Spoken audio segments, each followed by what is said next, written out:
Tu sais, il y a des gens qui ont fait, 6, 8 apparts, qui sont un peu intermédiaires, tu vois, entre le slot entre 5 et 15, tu vois, et qui ont reproduit la même chose, et qui le font bien. Ça se passe bien, etc. Ils se disent, ok, je vais continuer, machin. Ces gens-là, j'ai envie de leur dire, faites plus gros. Là, vous, là. Parce que vous avez l'expérience, vous avez les connaissances, faites plus gros. Parce que structurer un appart de plus ou un immeuble, vous-même avec la banque, reprendre votre bâton de pèlerin, etc., ça va marcher. Mais qu'est-ce qui vous empêche de structurer un deal beaucoup plus gros et de faire rentrer des investisseurs, de lever des fonds, de structurer de l'association? C'est le même travail, ça va juste être plus gros. Et tu te dis, tiens, moi, mon prochain immeuble, je sais pas, je dis des chiffres à la con, je peux emprunter 500 000. Qu'est-ce qui t'empêche de structurer un deal pour 2,5 millions et de le faire à 5, 8, 10? Rien.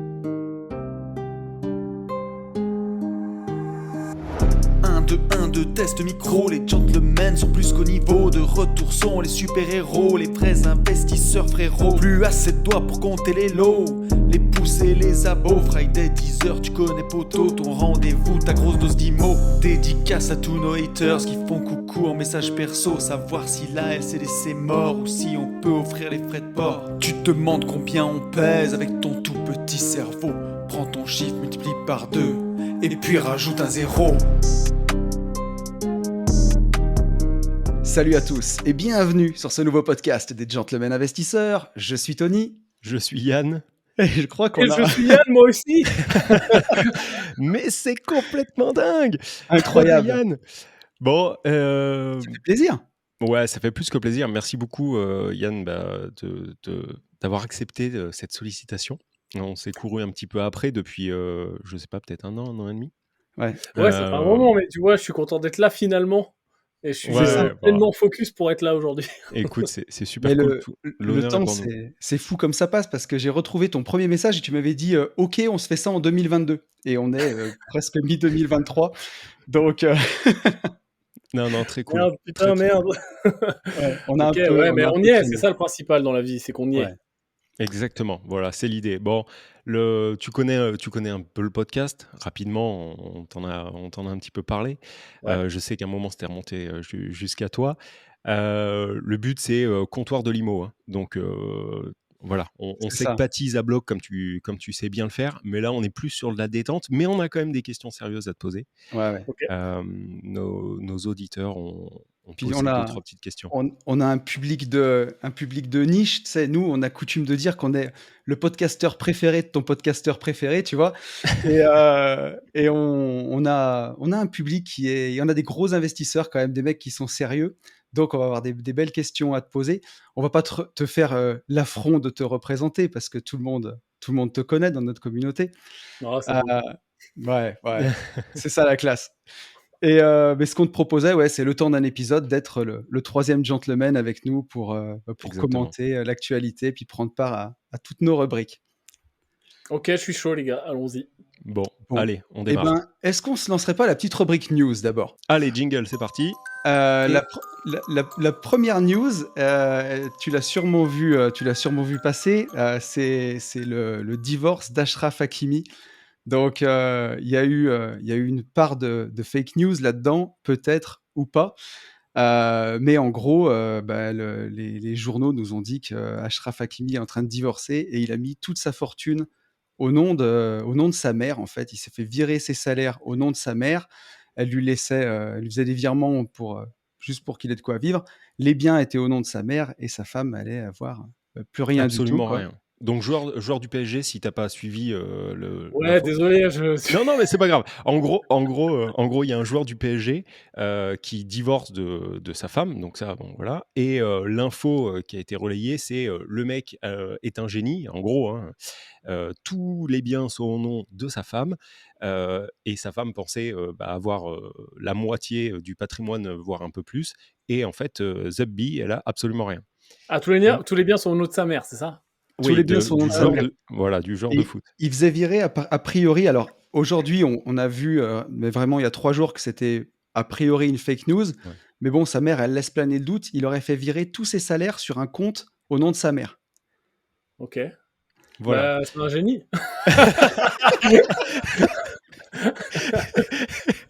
Et en fait, on s'est dit, nous, tu vois, on voulait pas spoil, mais nous, sur le coup, on s'est envoyé ça, on s'est dit, le mec, c'est un génie. Ouais. Et hier, on s'est dit, ça, il faut quand même poser la question à Yann, mais on pense avoir un petit peu la réponse. Et la réponse est celle-ci. Ouais, j'ai trouvé ça exceptionnel. Après, on ne sait pas vraiment. Apparemment, c'est un peu fake news. Donc, peut-être que c'est complètement faux ou un peu faux, je ne sais pas. Ouais. Après, est-ce que c'est c'est sûr que c'est un génie de la renta. Après, est-ce que c'est une bonne chose pour le Ouais. couple et un bon exemple, je sais pas. Mais après, est-ce que c'est légal aussi? Parce que un juge, il dirait pas, attends, c'est toi le contrat, c'est toi, c'est ton nom sur le contrat, c'est pas le nom de ta mère, tu vois, on paye pas ta mère. Donc, est-ce que ça tient devant la justice? Je suis même pas sûr. Bon, après, il Bah, y a en plus le ouais. côté fake news par-dessus, etc. Mais de base, s'il a fait ça, il devait quand même avoir une petite idée derrière la tête. Il savait pas comment s'en débarrasser de sa femme, il s'est dit, tiens, attends, Eh oui. il a préparé son coup. Après, c'est vrai que sur le couple, sur le fondement du couple, bon, on n'est pas sur un truc nec plus ultra, quoi. Ça on est bien d'accord. Sachant qu'on avait fait un podcast, nous, sur le couple, sur la façon dont il fallait s'entourer et tout, et on n'était pas allé jusque-là, mais c'est quelque chose qu'on aurait pu dire à ce moment-là. Voilà. Et les Après, mecs, c'était des génies. Ils avaient fait des descriptions sur internet, tu sais, des définitions. Ashrafé une femme. Il est en train de divorcer, mais il avait tout mis au nom de sa mère. Il l'a ashrafé. Mais du coup, attends, mais ça m'intéresse, c'est quoi votre vision du couple? C'est moi qui pose les questions dans ce podcast, vas-y, ok? vas-y. C'est quoi votre vision, vous Moi, j'ai toujours été, je sais pas pourquoi, c'est peut-être mon histoire qui est comme ça, mais j'ai toujours eu du mal, même quand j'ai été en couple sérieusement dans ma vie, à mettre en commun tout et à dire tout est à nous, ensemble, et on est une équipe, etc. Et j'ai toujours été plus du genre. Et je sais qu'il y a deux écoles, tu sais, il y a les gens qui font le conjoint et ça y est, c'est la fête. Et il y a des gens qui restent scindés et qui payent chacun leur part, etc. C'est quoi votre vision là-dessus? Tony, si tu veux commencer à Ouais. répondre. Tu sais, on s'est séparés tous les deux. Donc, moi, je me suis séparé une première fois après 14 ans de vie commune. Ouais. Et j'avais pas fait une ashraf, mais on n'était pas loin. Et j'ai jamais voulu mettre tout en commun, tu vois. Voilà, c'était chacun ses comptes, chacun ses salaires. Et pour moi, alors aussi, il y avait des gros écarts de patrimoine, donc tu peux pas faire tout mettre ensemble quand il y a des gros écarts de patrimoine. Pour moi, chacun a un peu ses biens. Et puis, si tu construis, tu achètes une maison ensemble, par exemple, tu as un projet ensemble, celle-là, tu l'as fait ensemble. Mais de là à faire pot commun et c'est 50-50, et l'histoire m'a prouvé que j'avais eu raison. Moi, j'ai lâché des plumes, hein, pareil. J'ai laissé pas mal de plumes, peut-être même un peu plus. Et je pense que le juste équilibre, c'est pas, justement, tu le disais, le fameux compte commun, mais on est plus sur un trois comptes, tu vois. Ta compagne, enfin, moi, c'est ma vision, hein, ma compagne a sa vie, j'ai ma vie, et par contre, on a une vie aussi ensemble, globale. D'autant plus qu'on est associé sur des projets. Donc, voilà, je pense que arriver à l'aube de la quarantaine, tu vois, le bon intermédiaire, c'est justement le bon normand, tu vois. Ni 100% d'un côté, ni 100% de l'autre. Voilà. Après, s'il y a mariage, on a toujours été clair là-dessus. C'est séparation de biens, quoi qu'il arrive, quoi. Tu vois. Ouais. Voilà. Ok. Ouais, je suis En assez fait, d'accord il a avec toi. pris la main, il a pris la C'est main, ça. frère, on l'a pas vu venir. Je vous ai volé le podcast. Là. Mais non, mais très cool, très voilà. Je pensais pas qu'on en arriverait là, mais et toi, Ouais. alors attends, du coup, ta vision à toi. Bah, c'est un peu la même que vous. Moi aussi, je me suis séparé, bon, plus récemment maintenant, mais il y a peut-être quelque chose comme 1 an et demi. J'étais en couple depuis un moment. Et pareil, gros écart de patrimoine, etc. Donc l'idée, c'était. J'ai quand même fait les choses correctement, mais en effet, l'idée, c'était pas de perdre la moitié de ta life sur une séparation. Donc en effet, je suis plus aussi. Chacun sa vie, contrat, etc., etc. Parce que enfin, c'est déjà engageant d'être en couple. Alors si en plus tu dois engager la moitié de tout ce que tu bâtis, parce que tu sais, les mariages, j'ai jamais compris moi les mariages, tu sais, en communauté de biens, sans contrat, sans rien, parce que du jour au lendemain, tout ce que tu as pu faire avant, t'as pu bâtir pendant 10 ans, 20 ans, 50 ans ta vie, et hop, tu mets tout en commun, et puis même si tu divorces 2 ans après, ça y est, t'as perdu la moitié, quoi. J'ai jamais compris. Donc ouais, pareil, je suis plutôt séparation. Et, C'est au nom de l'amour, Yann, enfin. ouais, ouais. Mais après c'est respectable. On connaît Ouais, ouais. on connaît des gens très proches avec Tony. Je sais pas si tu vois qui je veux dire, mais où tout est en commun. Voilà, il y a pas de séparation de biens. Après, c'est respectable. Mais c'est vrai que nous, on Après, a tu pris une vois, petite douille. Bon, maintenant, c'est bon, quoi.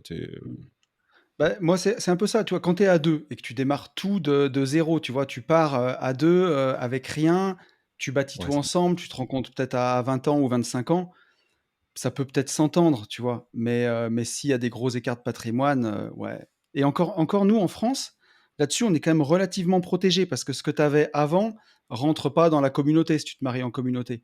Mais si tu as pas fait les choses comme il faut, ou alors aux États-Unis, ça fonctionne pas comme ça, quoi. Enfin, de ce que j'en connais en tout cas, c'est tout en commun, quoi. Ah là, quand tu te fais exactement. plumer, aïe, Ça aïe, aïe. ça douille. Bon alors, est-ce que J c'est bon pour cette première question? yes. Parce qu'on a plein de choses à lui demander, hein, alors Vas-y, vas-y, vous êtes chez J'avais, vous. j'avais une deuxième news qu'on voit poindre en France. Alors là, ça va être un peu plus IMO, mais je voulais ton avis là-dessus, où on nous dit que le secteur de l'immobilier neuf, en France, beh, il commence un petit peu à s'effondrer, que les promoteurs s'inquiètent, et l'article, il nous dit qu'on a une double crise en ce moment. À la fois une crise de l'offre parce que, bah, pendant les événements dont on ne doit pas prononcer le nom, de 2020, bah, il y a des permis qui sont pas sortis, et on a à la fois, bah, une crise de la demande parce que voilà, il y a rien à vendre, mais les gens n'en veulent pas, quoi. Et je voulais avoir un petit peu ta vision du marché en France parce que, bah, on le voit à Dubaï, l'immobilier neuf ou la rénovation, ça vous fait pas peur, et d'ailleurs avec les Miami House, nous on a aussi investi dedans, et comment tu vois la vision de l'immobilier neuf en France? Si tu sors ta boule de cristal et si tu devais comparer par rapport à là où tu vis et où tu investis aujourd'hui, quel est ton regard? Le neuf a tendance à toujours surréagir un petit peu et de façon un petit peu plus volatile par rapport à l'ancien. Là, en effet, il y a un alignement de planètes qui est assez particulier avec les événements de 2020 dont on ne doit pas prononcer le nom, plus la hausse des taux qui fait que les gens arbitrent leur achat, et notamment les acheteurs neufs, qui sont des profils qui sont pas des investisseurs le plus souvent. Ouais. Ils vont être très débutants, pas très formés sur les choses, ou alors via des dispositifs de défisc.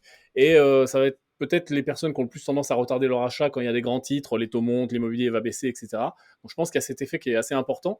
Il y a l'effet promoteur aussi, avec des financements qui sont plus chers, parce que les premiums de Mmh. financement également pour les promoteurs sont plus élevés parce ils suivent les taux, hein, puisque si l'argent vaut plus cher, ça se répercute dans l'économie sur tous les prêts, fonds propres, quasi-fonds propres, etc.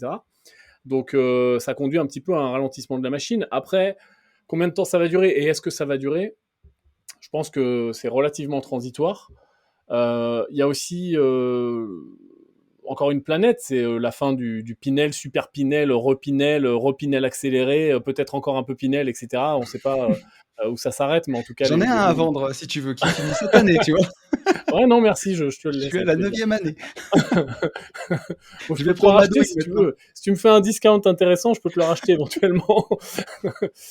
Mais ouais, non, je suis vraiment pas. J'ai jamais été attiré par le neuf en France. Euh, Parce que sur des marchés très matures, à moins d'être le promoteur, où là, c'est une autre paire de manches parce que Bien tu vas sûr. jouer sur du volume, etc. Et là, ça redevient plus intéressant. Mais acheter des unités comme ça en neuf, après la marge du promoteur et après tout ce qu'on peut connaître en termes de retard et de gestion, ça m'a jamais trop excité. Mais ça Ouais. m'étonne pas que ça ralentisse plus vite que l'ancien. Après, où ça va aller, franchement, j'en ai aucune idée. Ça va vraiment dépendre du contexte économique. Ouais. Est-ce qu'on ralentit pas trop vite et du coup les taux restent hauts pendant un petit peu plus longtemps parce que mix de toujours croissance économique et toujours un peu d'inflation, donc on peut garder les taux hauts. Mais si jamais l'inflation diminue et qu'on est capable de baisser les taux assez rapidement, je pense que ça va être relativement transitoire. Donc Alors voilà. Bien. l'idée, à ce matin, c'est plutôt que les taux en fait, restent, comme ils sont, et par contre, on en avait déjà parlé, je crois, Tony, dans un podcast il y a 2 semaines. Ouais.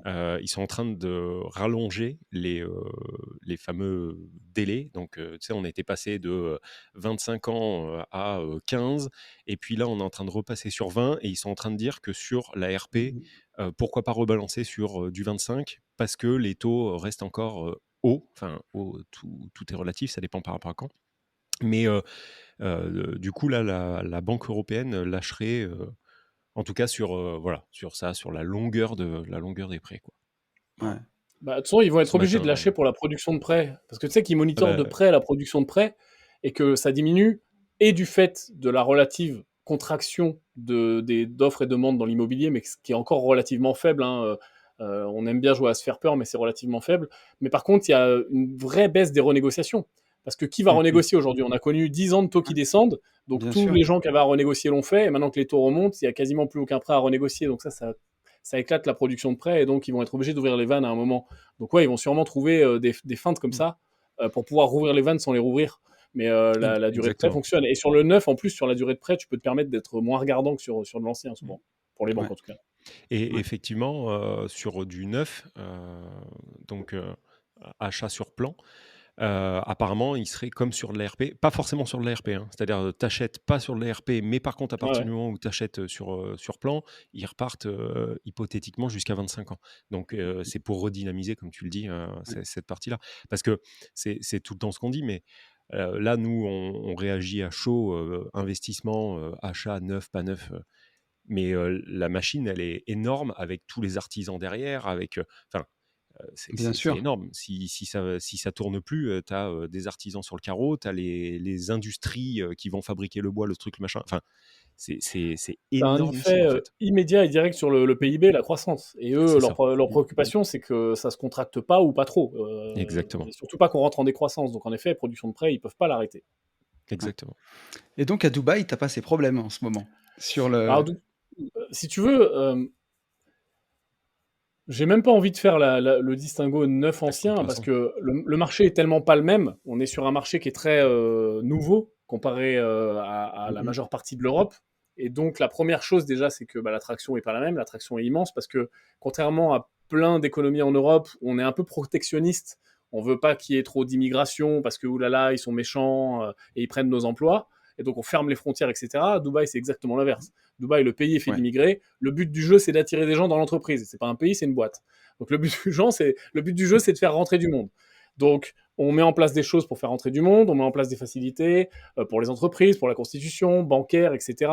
Des free zones pour vendre à l'extérieur, des visas qui sont de moins en moins chers, de plus en plus faciles, le système d'impôt aussi qui est beaucoup plus intéressant, et de taxes.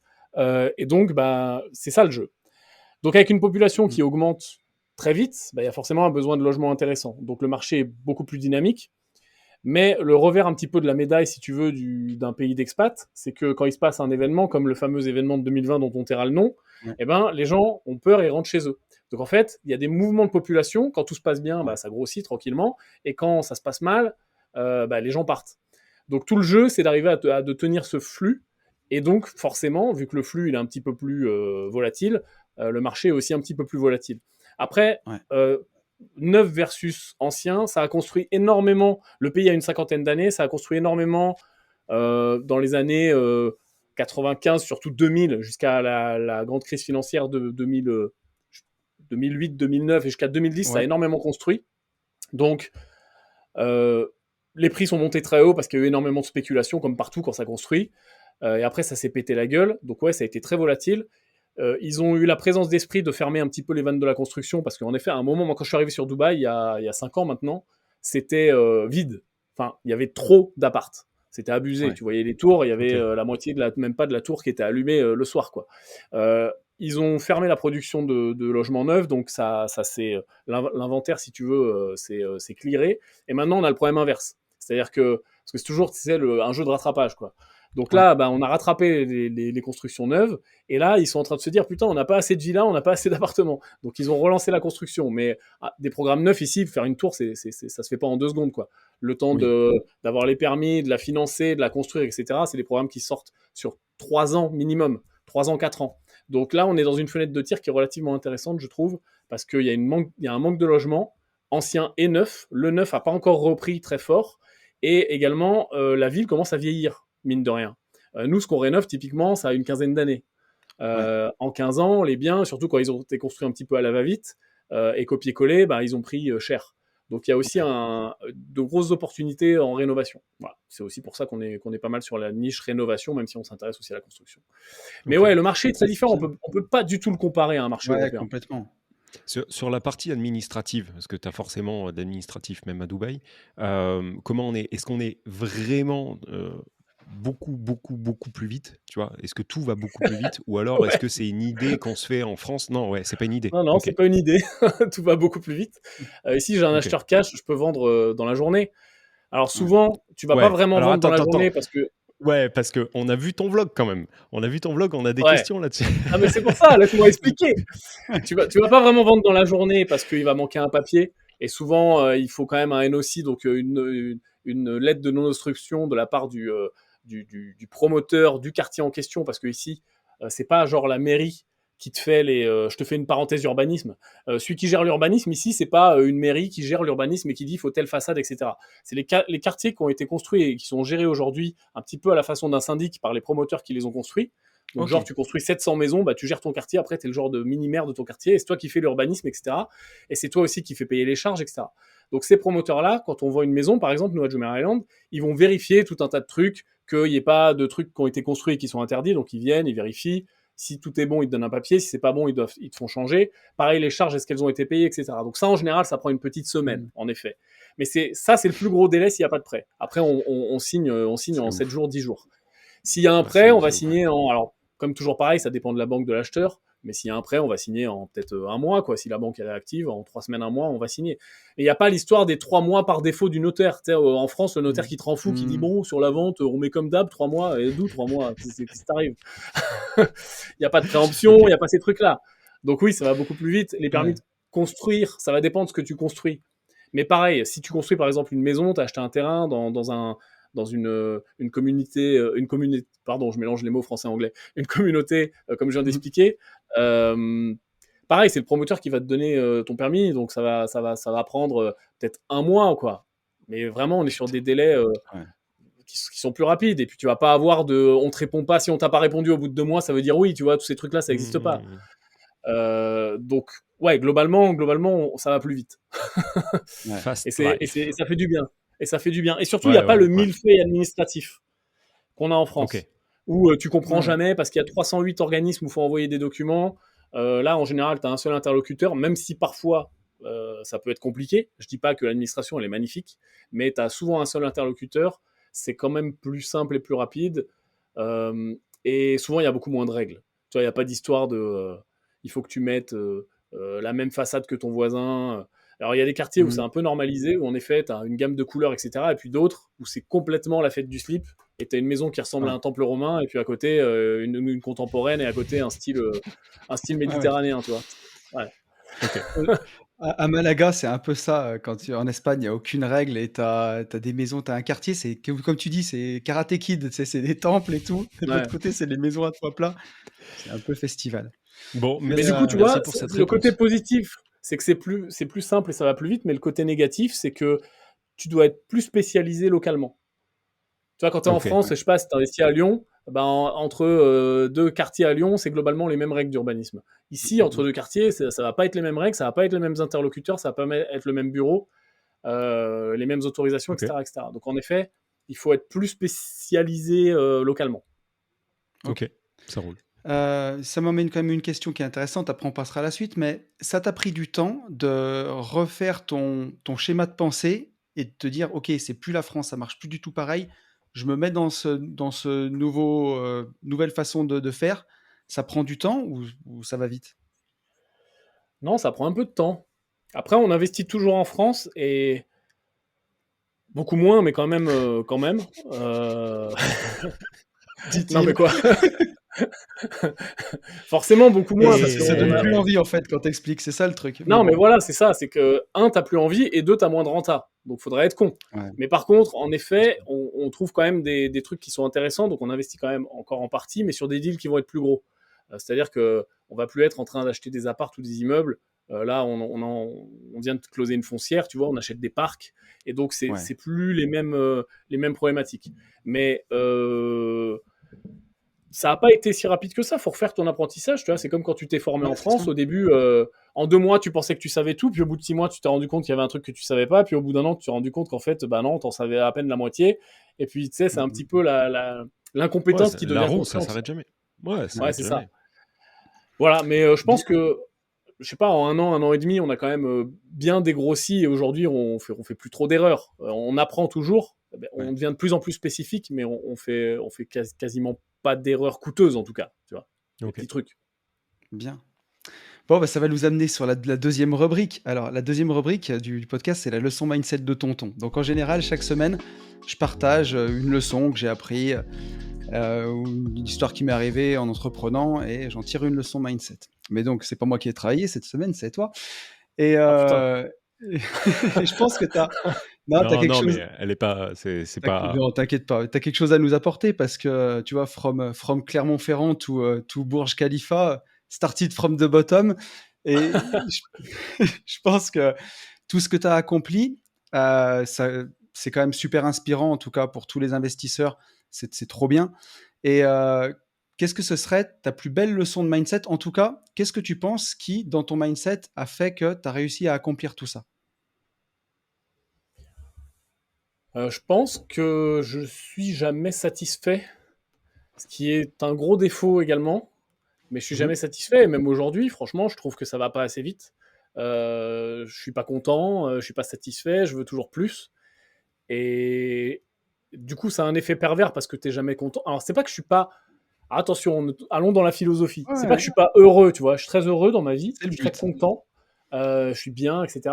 Mais par contre, dès que on va se donner un objectif, en début d'année, tu vois, on fait nos business plans, on regarde ce qu'on peut faire, etc. On se dit, ça serait trop bien si on arrivait à faire ça. Et puis en fin d'année, on y arrive et on est content, mais très vite, je me dis, ok, c'est quoi le next step? Qu'est-ce qui se passe? Enfin, même pas très vite, en fait. Quand on est à 80% de l'objectif, on sait déjà qu'on va y arriver, on est en train déjà de se dire, ok, celui d'après, etc. Et du coup, ça te force à aller de l'avant. Tout ce que tu trouvais gros par le passé, tu le trouves plus gros. Ouais. Et du coup, tu veux faire grossir les réussites, les nombres, les chiffres, les contacts, etc. etc. Donc il y a un effet pervers où il faut commencer à se dire à un moment où est-ce qu'on va, où est-ce qu'on s'arrête, etc. Mais par contre, ça te force à toujours aller de l'avant. Parce que si j'étais resté bloqué dans mes premiers objectifs, moi globalement, quand j'étais encore salarié, je me disais, ok, je veux tripler mon salaire, tu vois. Mais si le jour où j'avais triplé mon salaire, je me serais dit, bon, voilà, nickel, j'ai triplé mon salaire, c'est bon. Khalas, c'est cool, je me pose et je me mets bien, et voilà. Et j'aurais rien fait de plus, tu vois. Ouais. Et donc je pense que, c'est être un éternel insatisfait, mais le problème, c'est que ça se provoque pas trop, ça. C'est soit tu l'as pas, quoi.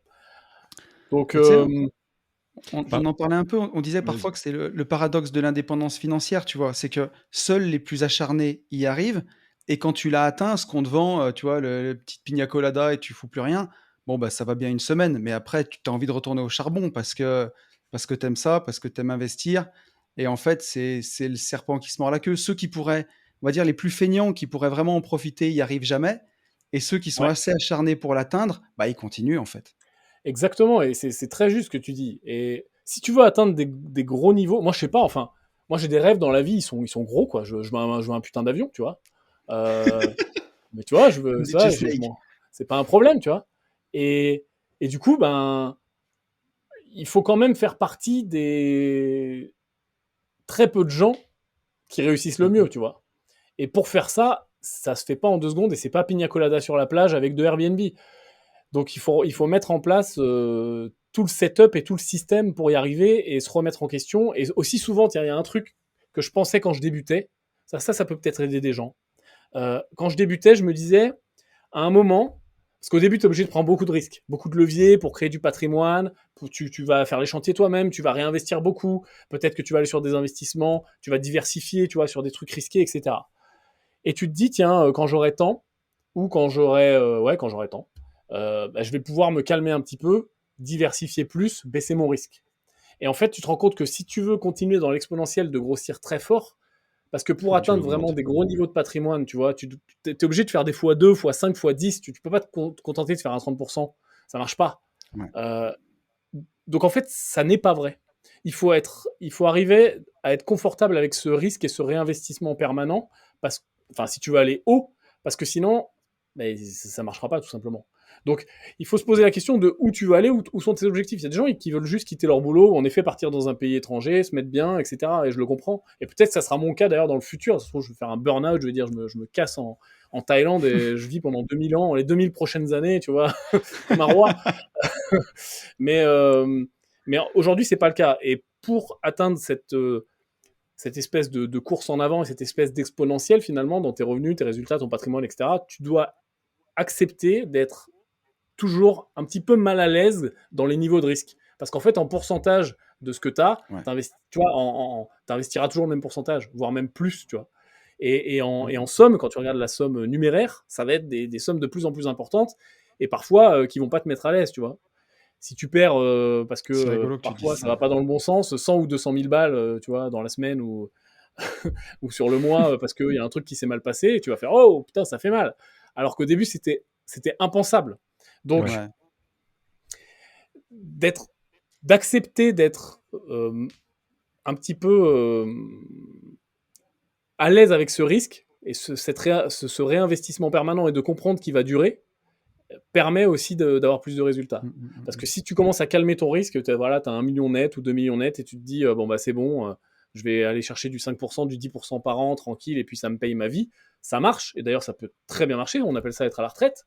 Mais par contre, tu vas plus chercher l'exponentiel, tu vas pas chercher 5 ou 10 tu vois, je sais pas quel est le prochain objectif.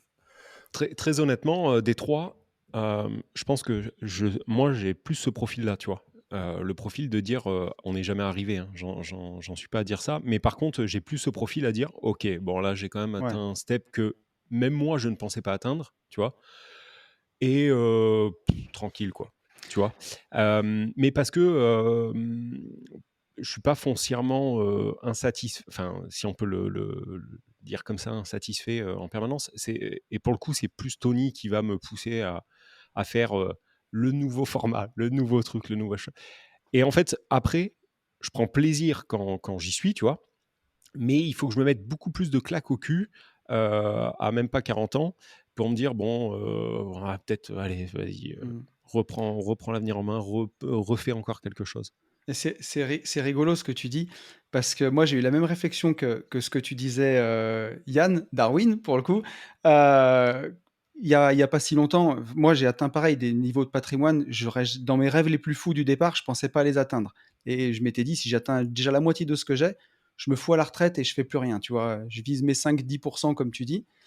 Et là, récemment, le marchand de biens a ralenti en France. On avait une ou deux OP où on met un peu plus de temps à vendre. Il y avait un bien, j'avais pas la condition de financement, il a fallu qu'on l'achète cash. Et il y a un mois, je me disais, ça traîne. Pourquoi je me suis mis cette pression? Pourquoi je me suis mis ça? Je pourrais me la couler douce. Et puis en fait, tu vois, les affaires, elles repartent, ça refonctionne. Et je me dis, je peux pas ne rien faire. Et bien sûr que j'ai envie d'aller encore chercher plus loin. Et ce risque, faut l'accepter.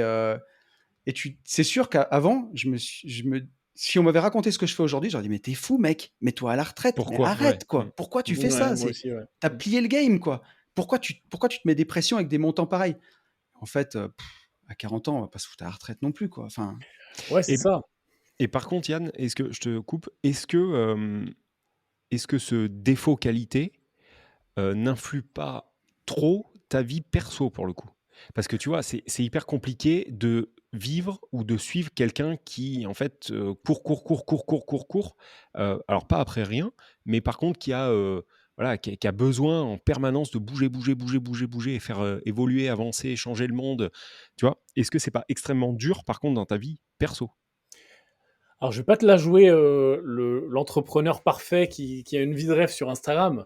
Bien sûr que c'est très dur, c'est clair, mais c'est toujours la balance risque-bénéfice, tu vois, sauf que là, c'est la balance struggle-résultat, quoi.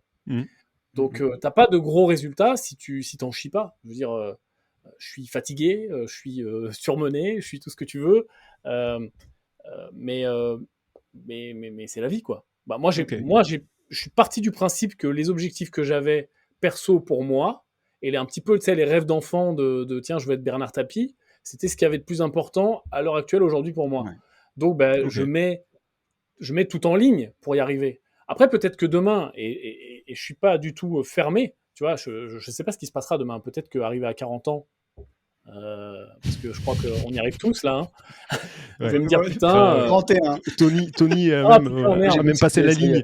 Il a passé la ligne. Ah, t'as passé la ligne. Putain, ça y est. Ah ouais. T'as basculé. Peut-être que quand je vais basculer, tu vois, c'est moche. Je suis désolé pour toi. Oui, c'est ça. Désolé. Bouge pas, j'arrive. Ça va t'arriver, fais gaffe. Hein. Mais ouais, non, peut-être que je vais basculer, ou peut-être que je vais ralentir, ou peut-être que je vais arrêter complètement, tu vois. Mais aujourd'hui, c'est pas le cas. Et donc, oui, ça influe sur la vie perso et il faut l'accepter. Tu peux pas être parfait. Franchement, les bullshit de l'Instagrammeur star, ça m'a toujours saoulé. Je l'ai jamais fait. J'ai jamais communiqué trop lifestyle, etc. Juste vraiment le minimum parce que les gens, ils aiment ça.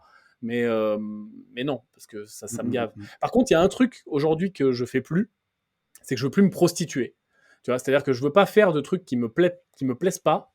Je veux pas faire de trucs qui rapportent pas assez. Tu vois, et c'est marrant, tu vois, c'est une question de perception. Il y a des trucs aujourd'hui où je pourrais gagner tant X, tu vois, que je veux plus faire parce que je trouve que c'est nul en termes de, justement, d'engagement de mon temps par rapport à ce que ça me rapporterait.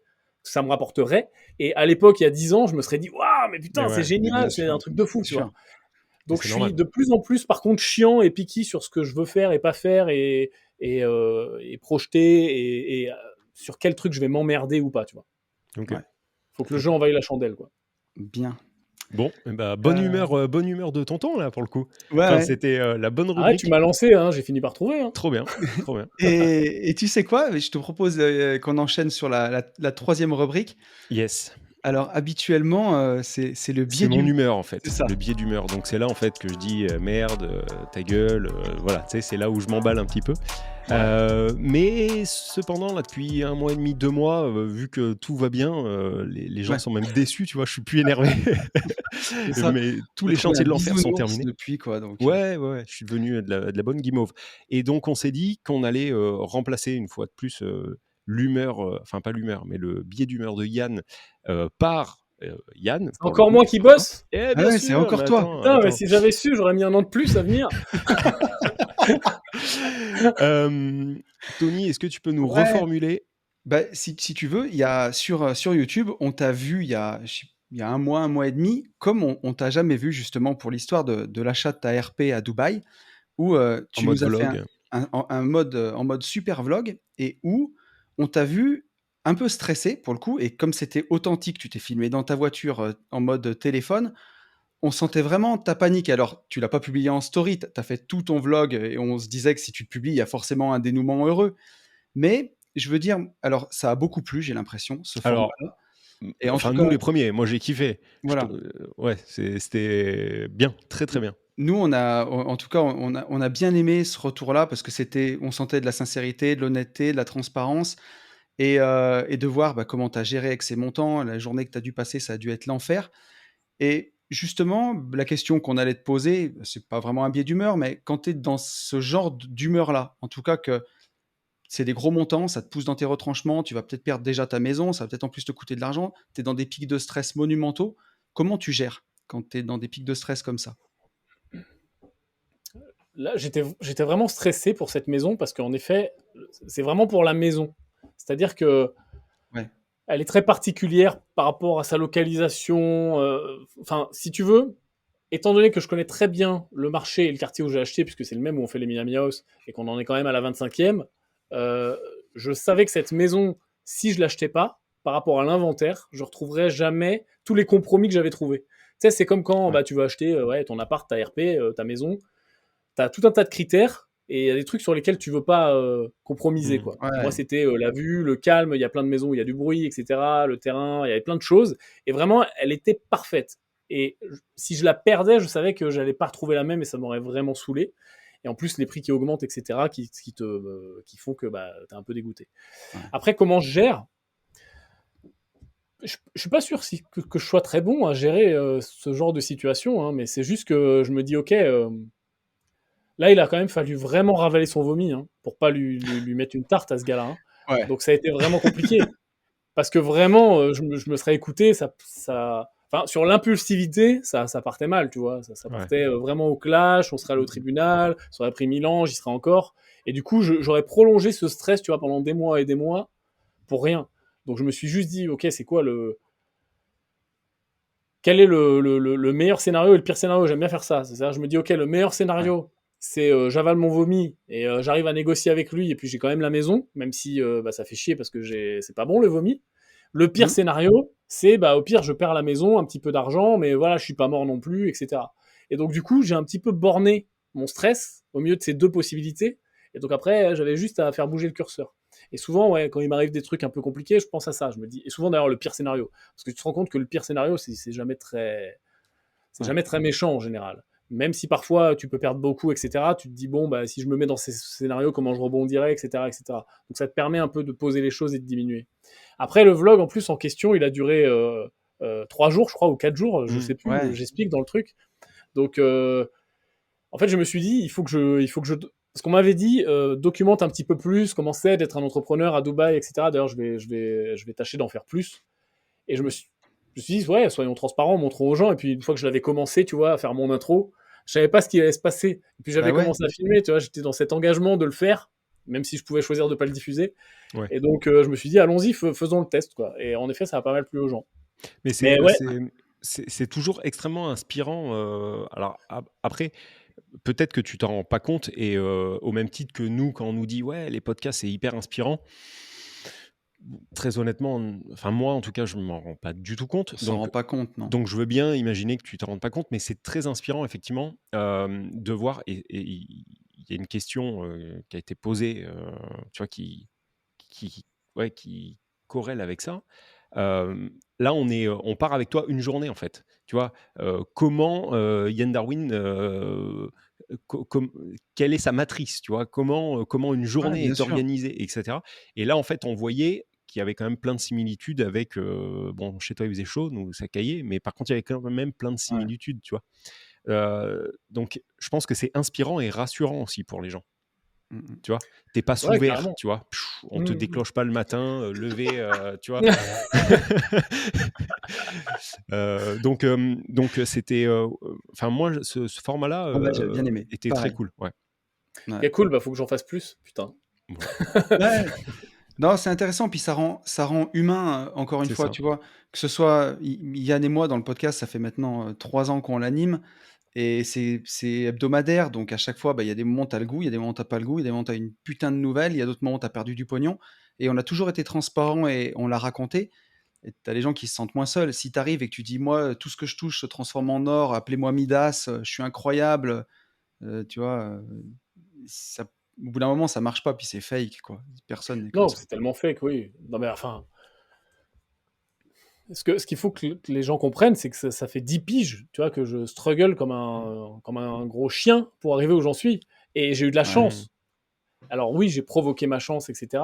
Mais ça se fait pas tout seul, et il faut se mettre dans de bonnes conditions. Alors après, c'est toujours le débat, est-ce que tu as de la chance, est-ce que tu as provoqué ta chance, est-ce que les décisions que tu as prises ont provoqué de la chance qui serait pas arrivée si tu n'avais pas pris ces décisions-là, et donc en fait, tu es quand même le précurseur du truc, etc. Mais toujours est-il que ça se fait pas du jour au lendemain. Et en effet, les trucs les plus pourris sur Internet, c'est les promesses de richesse rapide, de tu vas être entier sur la plage, de regarde ma Ferrari, du coup, ce que je dis, ça va être vrai. Tu vois, ça me rend fou, tu sais. Le bel Instagram avec que des trucs de luxe, et du coup, la preuve sociale, tu vois, de regarde, j'ai que des trucs de luxe, donc ce que je dis, c'est vrai. J'ai jamais compris comment les gens tombaient dans le panneau de ce truc-là. Et moi, pour côtoyer beaucoup de gens qui ont de l'argent, et pour en avoir un petit peu moi-même, les gens qui ont le plus d'argent sont les gens qui le montrent le moins, en fait. Ceux quand on parle le plus, quand on mange le moins, tu vois, je dis tout le temps ça. McCain. Ouais. mais, Non, mais et donc, je vois bien d'ailleurs avec le scandale des influenceurs, tous ceux qui vivent là où tu vis et qui sont habillés en Vuitton, des pieds à la tête, on dirait un panneau publicitaire. Là, c'est la hesse là, pour eux. Là. Ils sont dans la merde maintenant. Ouais, c'est un mais peu bon, la hesse. c'est un autre débat. On avait des questions, questions d'auditeurs. Et du coup, je continue. On a eu une question. Alors, cette personne ne savait pas que c'était toi, se doutait que c'était toi, mais ne le savait pas. La question est, si tu devais tout reprendre, donc c'est une question un peu bateau, mais ça peut être intéressant. Si tu devais tout reprendre, donc on revient en arrière de 10 ans, par où tu commences? Est-ce que tu recommences par l'IMO, ou alors pas du tout, tu vois? Mais par contre, avec toutes les connaissances que tu as aujourd'hui. Est-ce que je peux me permettre de dire que j'en ai plein le cul de cette question? Ah bien sûr, mais j'en ai même une autre. En plus, on avait dit pas de questions nulles. Merde, t'es pas obligé de répondre à celle-ci, parce qu'on en a d'autres. Si, je vais répondre. En vrai, je la trouve pas si nulle que ça, vraiment. Ouais. Non, mais c'est parce qu'on me la pose tous les mois. Tous les 4 matins. Bon, mais on en a. Non, mais je vais répondre. Attends, je réponds quand même, mais je réponds vite fait. Vas-y. Si par contre, si j'avais toutes les mêmes connaissances, Oui. je pense que je commencerais par le private equity et pas par l'IMO. Ok. Ouais. Ok. Si j'avais pas les connaissances, ou ne serait-ce que les connaissances d'il y a 3-4 ans, je commencerais par l'IMO. Mais là, aujourd'hui, avec les Ok. connaissances, je commencerais par le private equity. Parce que je pourrais structurer tout de suite des gros deals, prendre tout de suite un billet au passage, ou de l'equity, ou les deux, et repartir et faire grossir la boule de neige plus vite. Et ça pourrait passer Ok. par de la structuration d'un deal immobilier grâce au private equity, tu vois ce que je veux dire. Mais Ouais. je partirais tout de suite sur la structuration de gros trucs, et je partirais pas en mode, ok, ben on va faire du meublé, de la coloc ou du marchand de biens, parce que c'est lent. C'est bien pour commencer. Non mais Dit-il. Alors là, Mais tu viens oui. d'insulter toute notre communauté. non, mais je suis le premier. Non, Mais je il y a, plaisante. y a plein de moyens de faire de l'immobilier, tu vois. Tu peux faire de l'immobilier, Bien je fais sûr. un meublé, ou tu peux faire de l'immobilier, je fais un immeuble où j'en fais 6. Après, je ne dis pas, et je suis pas du tout en train de cracher sur les gens, parce que c'était aussi mon cas qui commence petit, c'est normal, et au début surtout, t'as pas les connaissances et l'expérience. Mais là, Bien aujourd'hui, tu me sûr. dis, je garde mon cerveau, Ouais. je fais tout de suite un gros truc, pour tout de suite rentrer 1 ou 2 millions, voire plus si possible, si affinité, et pouvoir tout de suite faire grossir le truc, tu vois. Ouais. Donc, tu vois, cette question est très pertinente au final. Parce que ça aide. Non, mais en vrai, Elle est très Je dis pas pertinente. qu'elle est pas pertinente, je dis que j'en ai plein le elle est cul. relou. Mais ouais. Mais tu vois, t'as plein de gens là qui vont écouter ça et qui vont peut-être aussi changer un peu de cap à se dire je peux viser tout de suite plus gros ou pas forcément effectivement faire ce que beaucoup et ce que nous on a fait, hein, acheter un appartement en meublé ou, On ou l'a en tous fait, mais c'est coloc. normal, hein, au début. Mais en Voilà. fait, ce qu'il y a, c'est comme un jeu vidéo, quoi. Il faut monter les steps. Puis il y a des niveaux de Ouais, stress que tu peux pas accepter. Si ouais. aujourd'hui, je sais pas, tu prends un deal où soit tu vas gagner 200 000 euros, soit tu vas en perdre 40 si ça tourne mal. Il y a des gens, ils Il faut sont pouvoir l'accepter. incapables Mm. d'assumer ce niveau de stress. Ils sont capables d'assumer un loyer de 400 euros qui tombe. Et si je m'en sors mal, j'ai un cash flow négatif de 20 euros. Là, je gère, tu vois. Et Je en suis très fait, il faut d'accord avec toi, et monter ça, les. ça recoupe ce qu'on disait avant, tu vois, les objectifs. Où est-ce que tu Mm. veux aller? Est-ce que tu es Exactement. très énervé ou pas très énervé? Par contre, il y a un truc que je voudrais dire aux gens qui sont intermédiaires, qui nous écoutent. Tu sais, il y a des gens qui ont fait, je sais pas, 6, 8 appartes, qui sont un peu intermédiaires, tu vois, je sais pas, entre le slot entre 5 et 15, tu vois, Ouais. et qui ont reproduit la même chose, et qui le font bien. Ça se passe bien, etc. Ils se disent, ok, bah, je vais continuer, machin. Ces gens-là, j'ai envie de leur dire, faites plus gros, là, vous, là. Parce que vous avez l'expérience, vous avez les connaissances, faites plus gros. Parce que structurer un appart de plus ou un immeuble, vous-même avec la banque, reprendre votre bâton de pèlerin, etc., ça va marcher. Mais qu'est-ce qui vous empêche de structurer un deal beaucoup plus gros et de faire rentrer des investisseurs, de lever des fonds, de structurer de l'association? C'est le même travail, ça va juste être plus gros. Et tu te dis, bah tiens, moi, mon prochain immeuble, je sais pas, je dis des chiffres à la con, je peux emprunter 500 000. Qu'est-ce qui t'empêche de structurer un deal pour 2,5 millions et de le faire à 5, 8, 10? Rien. Le réseau. Les Si, couilles. le réseau. Non, pas les couilles. Le réseau. Là, le réseau. Ouais, le réseau. Moi, Non, mais oui, mais typiquement, attends, je dis pas, tu le fais comme ça, hein. typiquement, je me vois là dans ce que tu dis. Et il est beaucoup. Alors, il y a deux trucs. Un, le réseau. Deux, la flemme. C'est-à-dire que il est beaucoup plus simple. Surtout la Non, mais flemme. c'est vrai. Il est beaucoup plus simple de refaire un truc qui fonctionne déjà, tu vois, ne pas trop te faire chier, tu vois. On remet la recette en place et puis bon, bah, ça fonctionne. Ça, c'est la première des choses, donc la flemme. La deuxième, tu as des gens enfin, oui, il faut du réseau. Alors, tu peux trouver ce réseau, on est bien d'accord. Mais pour trouver des associés qui ont envie, qui ont le même mindset que toi, qui ont la même envie et qui ont envie d'aller lever 2,5 millions ou 3 millions sur un projet. Mais par contre, tu vois, ce qui est intéressant, c'est que les stratégies pour faire 100 000 euros, tes premiers 100 000, c'est pas les mêmes que pour faire ton premier million. Et les stratégies pour faire 10 millions, c'est pas les mêmes que pour faire 1 million. Parce que si tu appliques, c'est trop long, en fait. Ouais, d'accord, tout le monde est Mais super c'est d'accord. plus là que ça se passe, quoi, Ouais, mais au après, final. c'est toujours les objectifs. Mais si ton objectif, c'est de faire 100 000, 1 million, 10 millions, et pas juste 1 million et je m'arrête et je suis rentier, t'es obligé de faire ça. Sinon, tu n'y arriveras pas. Mm. Je te le dis Comment comme je le pense. comment tu as eu trouvé d'ailleurs les associés que tu as aujourd'hui dans Green Bull? Comment vous vous êtes Au rencontrés? hasard. Bah, juste, encore une fois, en se mettant dans un maximum de situations possibles qui peut provoquer de la chance. Parce que rencontrer quelqu'un, c'est de la Ok. chance. Il est au même endroit, au même moment. Mais se mettre dans Exactement. des situations qui permettent de la provoquer, c'est pas de la chance. Genre décider d'aller à une conférence où il y a des entrepreneurs et puis de parler avec eux et de réseauter, ça, tu provoques ta chance. Et peut-être que parmi eux, il y a ton futur associé. Et moi, c'est exactement ce qui Ok. s'est passé. J'étais invité à une conférence, j'y suis allé parce que j'allais à un maximum de conférences, d'événements, de networking, etc. Et puis j'ai rencontré un de mes associés là-bas qui m'a présenté aux autres, etc. Mais j'ai aussi décidé de le revoir parce que j'aurais pu me barrer. C'était à Paris à Oui. l'époque, j'habitais pas à Paris, etc. Je suis resté, je l'ai vu. Après, on a décidé encore de se revoir. Enfin, tu vois, on a juste mis en place, et l'exemple est vrai avec eux, mais dans plein de trucs dans ma vie, je mets juste en place un événement qui Ouais. peut-être peut provoquer de la chance. Et quand tu cherches des associés, bah, tu peux faire ça. Et quand tu veux lever des fonds, bah, tu peux faire ça. Si tu veux le faire, tu peux le faire à condition d'être conscient que oui, il va y avoir du travail.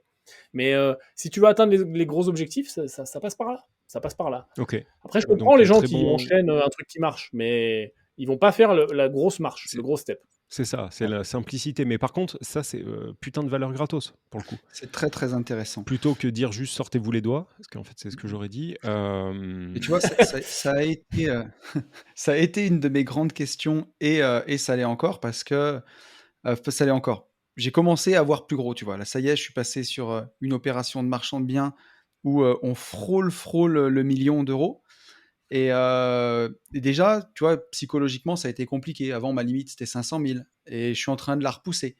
Mais forcément, au fur et à mesure, après, ben, là, on va chercher des associés et ainsi de suite.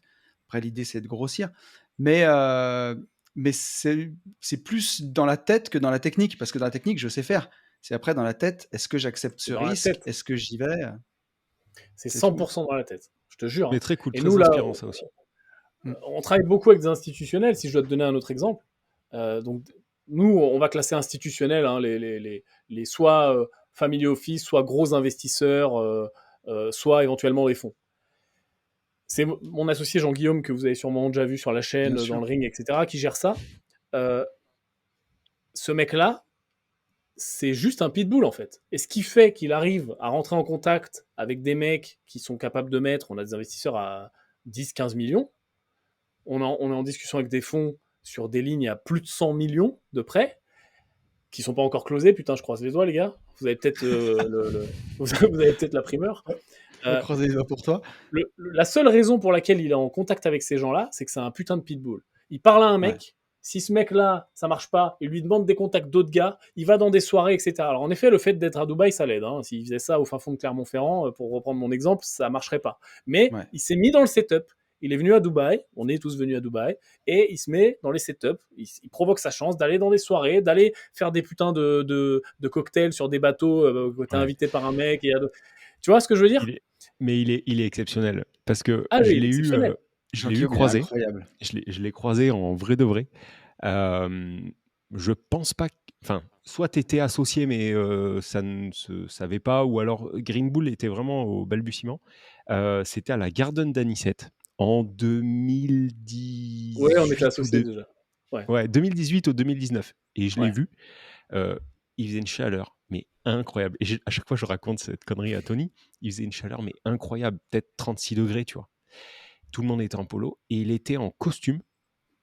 Mais attention, hein, pas, tu vois, il Ouais, ouais. sortait pas de chez 3 Tati. pièces, la totale. Un bête de costume.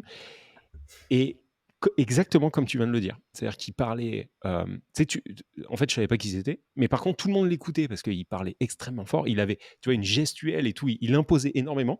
Et je m'étais dit, mais c'est qui ce marteau par 36 degrés, tu vois, à porter un truc aussi chaud. Et effectivement, là, dans ce que tu dis, je le revois, tu vois. Il piquait Ouais. un peu partout. Il prenait des infos de tout le monde. Il balançait des cartes. Il prenait des cartes. Il n'avait pas le temps, tu vois. Et Ouais. c'est ce qui m'avait marqué. Je m'étais dit, oh, le mec, il a pas le temps. Donc, Et c'est tu ça. vois, si tu veux pas le faire, parce que moi, son travail, j'en suis incapable, ça me rendrait fou. Je peux le faire 2 jours, je pense. Après, ça me rend fou. Mm. Mais si tu peux pas le faire toi, on parlait des gens qui veulent monter des plus gros trucs mais qu'on la flemme. Bah, associe-toi avec un mec qui a ce talent-là. Bien Mais sûr. Lui, complètement. c'est son talent. Il fait 100% du temps ça. Et le pire, c'est qu'il aime ça. Et ben, parfait. Tu vois, le super match. Et donc, ça fonctionne. Mais Exactement. ça passe par vouloir faire grossir un truc ensemble et ça passe par l'association. Et très souvent, faire des gros trucs passe par l'association. Yes. Bien. Ok. Top. Je vois le temps qui passe. J'avais 2 questions que je voulais te poser, quand même. Il y en a une qui est un peu rigolote. C'est une question de Quentin. Et Quentin, je pense que tu l'aimes bien. C'est un de nos coachés et il a la chaîne YouTube Le Journal de l'Espace. Ah oui, bah oui, Euh, carrément. voilà. Et il te demande si finalement tu as investi dans SpaceX et sur le Starship. Puisqu'apparemment, tu lui Ah, avais parce que je posé lui ai la posé une question. question sur sa chaîne YouTube il y a une semaine ou C'est deux ça. où je lui ai parlé du modèle économique de SpaceX. Non, j'ai pas investi sur SpaceX pour l'instant, qui est privé, mais via des reventes de parts, d'insiders, etc. Tu pourrais rentrer. Mais j'adore le business, j'adore le concept. Je pense qu'il est super cool. Je pense qu'Elon Musk, c'est un visionnaire. Je pense que ça peut permettre de développer un nombre de nouvelles technologies absolument dingues. Énormément d'innovations viennent du spatial.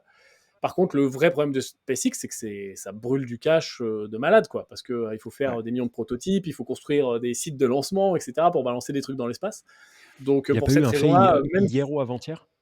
Il y a pas eu un fail là, hier ou avant-hier Ouais, ouais, d'un. avant-hier. Bah alors, les gens disent que c'est un fail parce que le truc a explosé, mais en vrai, c'est une Ça a putain de explosé. réussite parce que c'est Ah, que le premier ok. lancement, etc. Mais Quentin t'en parlera beaucoup mieux que moi. Mais, Ok, mais en tout cas, oui, il y a eu le premier lancement de la putain de grosse fusée qui est en cours de c'est ça. développement. Ok. Euh, et si tu veux, même si j'avais la possibilité d'investir demain, je pense que je le ferais pas. Mais par contre, c'est un truc que je suis de près et je pense que si il arrive à développer vraiment cette fusée d'une façon fiable, il faut savoir qu'elle a une capacité d'emport qui est sans commune mesure avec tout ce qui existe aujourd'hui. Ouais. Et donc, tu peux envoyer beaucoup plus de tonnage dans l'espace et donc soit plein de satellites et beaucoup plus, tu vois, avec un seul lancement, t'en balances des centaines, voire des milliers s'ils sont tout petits, ou alors Ouais. des trucs beaucoup plus gros. Beaucoup, Ouais. beaucoup plus gros. Je crois qu'elle peut emporter, mais alors Quentin, je suis désolé si tu nous regardes, je crois que c'est 100 tonnes maximum dans l'espace, en orbite. Donc Ouais, c'est forcément, ça complètement fou. crée également de nouvelles possibilités, de nouveaux besoins, et il est très possible que des boîtes soient capables de payer cher pour ça. Et je suis d'ailleurs même pas fermé à l'idée qu'un jour, ils foutent SpaceX public pour lever un peu plus d'argent et pour être capable de scaler. À ce moment-là, il y aura la IPO, etc. Et peut-être que ce sera le moment d'investir. J'en ferai une vidéo sur ma chaîne YouTube, Yann Darwin, Oui, abonnez-vous. Voilà. Ouais, ouais. Mais t'as raison, t'as mais raison. t'as raison. Nous, c'est un truc qu'on dit jamais. On le dit pas assez, ça. Tu vois, les Ouais, cloches, les abonnements et tout, on fait des podcasts et on le dit pas assez. Donc, c'est ça. abonnez-vous partout. Abonnez-vous au Ouais, podcast abonnez-vous, privé. bordel. On a des formations. Bon, super. Et bah, on va rester un peu dans le domaine des nouvelles technologies. Ça, Ah c'est une oui. question d'un auditeur, mais l'auditeur, c'est moi. Et alors là, il faut vraiment que tu les répondes. Parce que cette Ouais. question, il m'en parle, il m'en surparle et on s'en reparle. Mais ça doit faire 2 mois et demi. Hein. À chaque Ah fois qu'on putain, se j'ai la croise, pression. on en parle. On parle Ok. du sujet. Non, mais je Vas-y. crois que je t'ai jamais vu en parler. C'est l'intelligence artificielle. Parce que ChatGPT est arrivé au mois de novembre.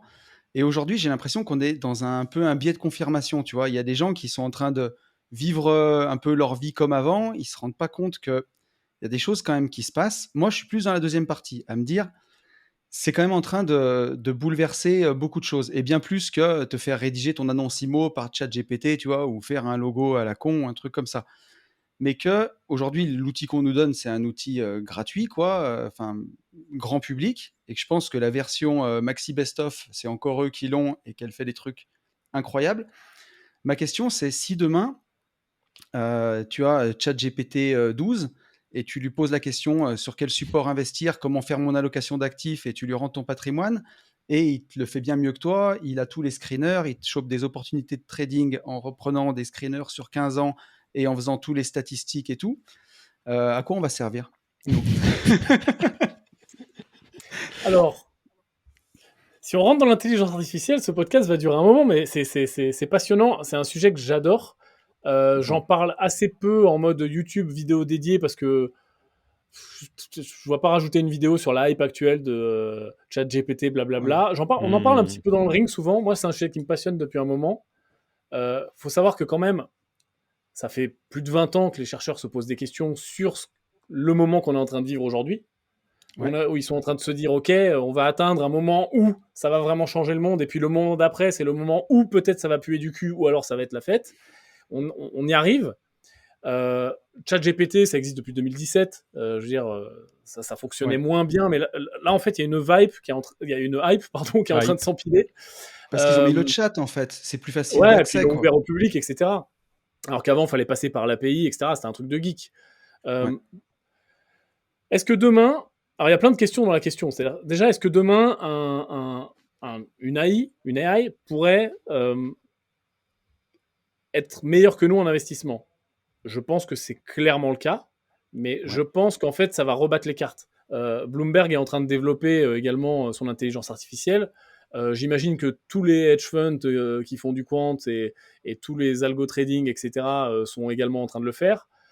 Donc je pense que ça va d'abord, comme d'habitude, aller dans le milieu instit où il y a le plus d'argent. Ouais. Ça va rebattre les cartes sur les marchés. Après, ça va s'ouvrir aux individuels. Et ça va également rebattre les cartes, mais finalement, vu que les cartes vont être rebattues à l'endroit où il y a le plus d'argent et de masse monétaire, ben, je pense pas que ça va changer le comportement du marché. Et je pense pas que tu vas avoir un edge demain.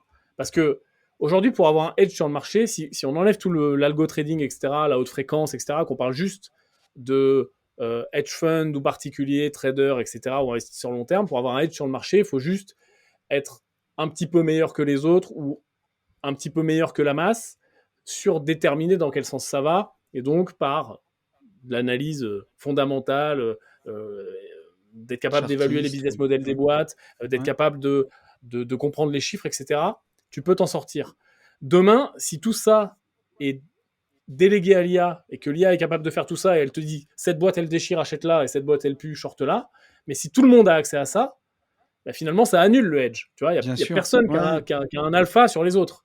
Donc, ça va normaliser le marché. Peut-être que ça va augmenter ou diminuer la volatilité, j'en sais rien, mais je pense pas que ça va remplacer.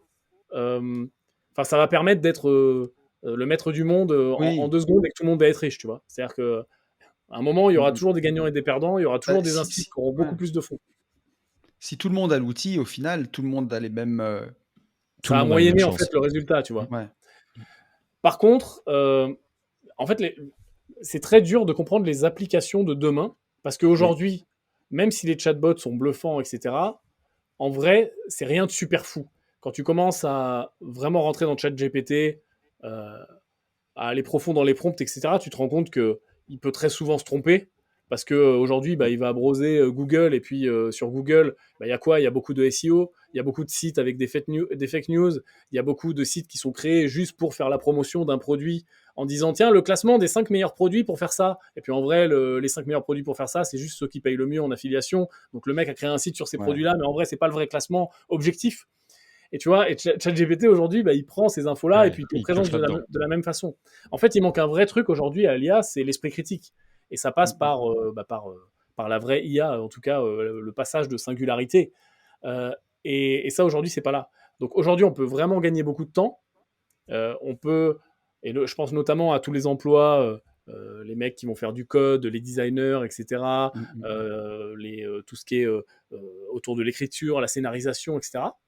Mais par contre, ça n'empêche pas que si tu es bête et méchant et que tu demandes à ChatGPT un truc, il va te remonter des infos certes plus vite, certes condensées, certes synthétisées, mais comme Google en fait. Donc tu vas aussi avoir du faux, tu vas aussi avoir il va se tromper. Moi je me suis amusé à lui demander est-ce que tu connais Yann Darwin? Il m'a dit que j'étais chanteur ou je sais plus quoi, tu vois. Alors en 2 secondes, tu vois. Donc tu peux... c'est très dur aujourd'hui de savoir où ça va. J'ai lu une étude il n'y a pas longtemps de je ne sais plus quel cabinet, EY ou je ne sais plus quel gros cabinet qui s'amuse à étudier les tendances de société, surtout économiques, qui disait que 300 à 400 millions d'emplois allaient être déplacés par l'IA, donc détruits d'un côté mais recréés de l'autre. Donc somme nulle, mais finalement, les gens qui étaient, je sais pas, aujourd'hui tu conduis un taxi, ou t'es routier, je pense que demain ça va être compliqué pour toi. Aujourd'hui t'es designer, demain ça va être compliqué pour toi. Aujourd'hui tu fais du code, demain ça va être compliqué pour toi. Mais la question c'est à quelle vitesse, tu vois? Est-ce que c'est demain, ou est-ce que c'est en vrai dans 10 ans ou dans 20 ans? Parce qu'il y a une très grosse hype aujourd'hui, mais à quelle vitesse ça va se diffuser, à quelle vitesse l'IA va vraiment atteindre le stade où on peut lui faire confiance? Parce qu'aujourd'hui, ChatGPT, je lui fais moyen confiance. Ouais, bien sûr. Tu vois, pour des tâches à la con, ça va bien, mais si demain je lui dis fais-moi un portfolio qui va battre le marché, vas-y, j'achète et je mets tout mon argent, je vais pas lui faire du tout confiance. Tu vois. Donc à quelle vitesse ça va se passer, c'est toute la question. Et puis c'est surtout quels paramètres on lui rentre, parce que j'ai vu une vidéo récemment de Stan Leloup de Marketing Mania, qui a fait d'ailleurs une chaîne sur l'IA, une vidéo qui était très intéressante.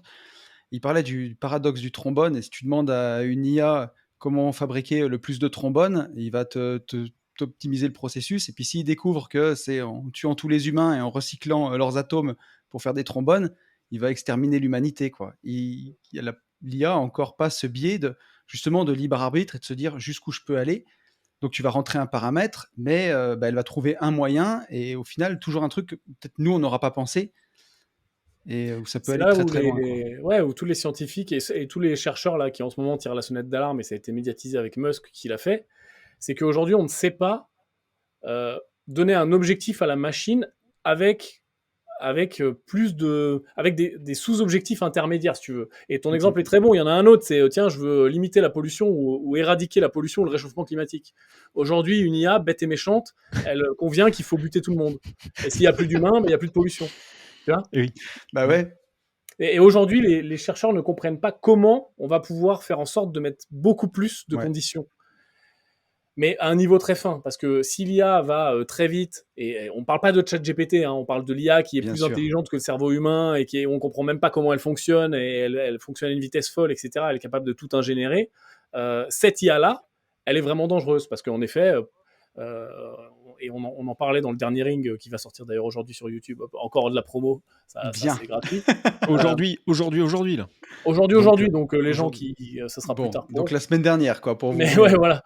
Mais tu vois, regarde, quand on se dit le scénario qui se passe mal, ok, on a une IA qui est méga intelligente, et puis ça y est, elle se réplique partout, et puis elle part du principe qu'elle veut pas mourir, qu'elle est consciente que les humains ils sont là, mais en même temps elle veut vivre, etc. Tu vois, ce scénario un petit peu Terminator. Ouais. Et quand on regarde les films d'action ou les films de science-fiction, Terminator, etc., on se dit tiens, ils vont mettre des robots, et puis ça va être la guerre des robots, ils vont tous nous buter. Mais demain, une IA vraiment super intelligente n'a pas besoin de robots pour nous buter. Elle ingénère un virus et puis elle le balance dans l'air, ou elle ouvre je sais pas quel laboratoire super dangereux, ou alors elle manipule les réseaux sociaux pour que les gens s'entretuent, qu'ils fassent plus confiance à la police ou à l'armée, parce qu'elle va à une vitesse folle, elle a accès à tout, elle peut hacker, rentrer dans les systèmes parce qu'elle est plus intelligente que nous, donc plus rien n'est sécurisé, vas-y, je prends le contrôle des missiles nucléaires, etc. etc. Donc ça pose de vraies questions. Ça ne va pas durer longtemps. Ça pose de vraies questions. On espère qu'elle sera gentille. Ouais. Mais c'est pour ça que, tu vois, l'avenir est peut-être français, parce que s'il y a un truc qu'on sait, c'est que c'est pas les Français qui inventeront cette IA, quoi. Ouais, non, on est d'accord. Moralité, cocorico.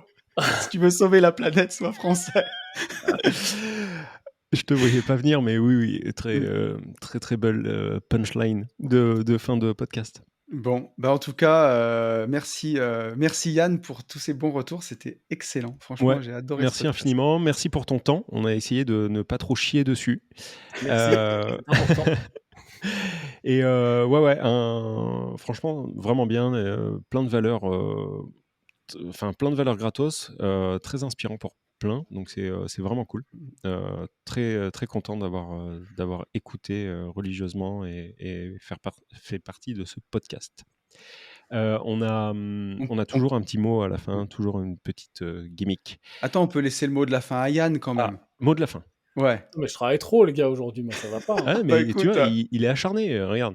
Il te fait encore. Là, je voulais, tu vois, j'ai tout fait pour que tu t'en sortes et même pas. Non, mais on l'a pas tous les jours, donc on le fait bosser un peu quand même. En tout cas, les gars, je suis vraiment très content, c'était très cool.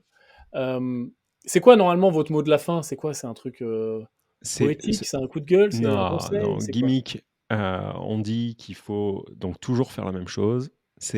Je laisse Tony cette fois-ci le dire, c'est tout le temps moi qui le dis. C'est passer à l'action, et pour tout ça, foncer en visite. Voilà.